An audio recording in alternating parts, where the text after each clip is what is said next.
আসসালামু আলাইকুম।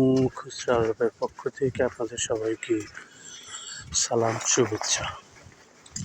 আপনারা জানেন ইদানিং বিশ্বে একটা বড় ধরনের সমস্যা সৃষ্টি হয়েছে।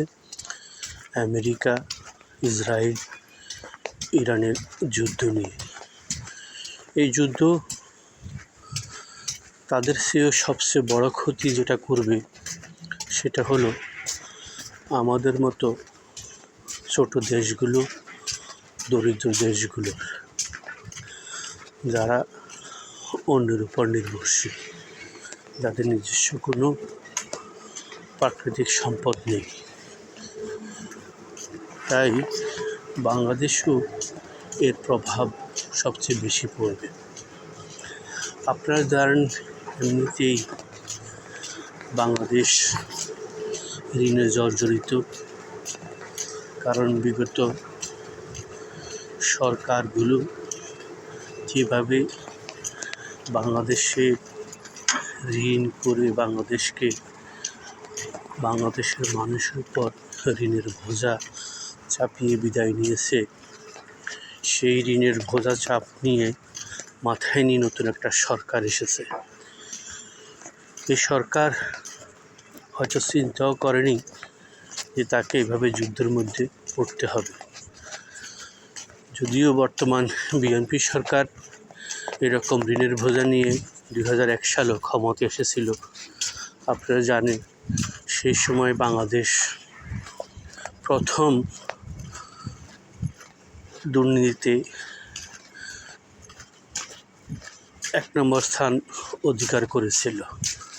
অর্থাৎ বিএনপি সরকারের আগে যে সরকার ছিল, আওয়ামী লীগ সরকার, তারা ক্ষমতা থেকে এমন দুর্নীতি করেছে যে দুর্নীতির জন্য বিএনপি সরকার ক্ষমতা আসার পরপরই টিআইবি রিপোর্ট বাইর হয় এবং সেখানে বিএনপি বাংলাদেশ দুর্নীতিতে চ্যাম্পিয়ন হয়। এর ধারাবাহিকতা আস্তে আস্তে আরও 3বারও বাংলাদেশ দুর্নীতিতে চ্যাম্পিয়ন হয়। কিন্তু সূচক আস্তে আস্তে বিএনপি গভর্নমেন্ট রিকভারি করতে পেরেছিল এবং বিএনপি গভর্নমেন্ট যখন ক্ষমতা থেকে 2006 সালে চলে যায়, তখন কিন্তু পরবর্তী সরকারের আমলে যে রিপোর্ট দিয়েছিল সেখানে কিন্তু দুর্নীতিতে 1 নম্বর ছিল না। তার মানে বিএনপি সরকারের ইকোনমিক্যাল ঘুরে দাঁড়ানোর জন্য অভিজ্ঞতা ছিল এবং তারা সেটা পেরেছে। এবারও বিএনপি সরকার চিন্তা করেছিল আমরা পারবো, কিন্তু বর্তমান যে যুদ্ধ দীর্ঘস্থায়ী হয়, সেই ইকোনমি কীভাবে ঘুরে দাঁড়াবে বাংলাদেশের মানুষকে চিন্তা করতে হবে।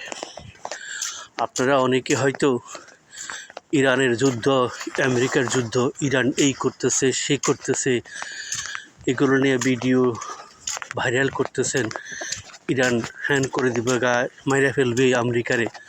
কিন্তু নিজ দেশে কেউ চিন্তা করেন, নিজ দেশের সরকারকে নিয়ে চিন্তা করুন, নিজ দেশের মানুষকে নিয়ে চিন্তা করুন।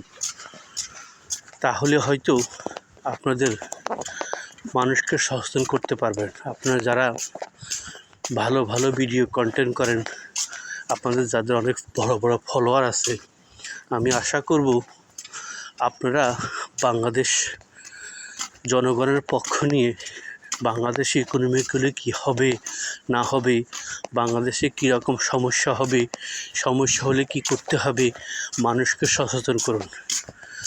তাহলেই মানুষকে সচেতন করলে পারলেই আমিও বাঁচব, আপনিও বাঁচবেন, সাথে সাথে এই বাংলাদেশের হতদরিদ্র মানুষগুলো বাঁচবে।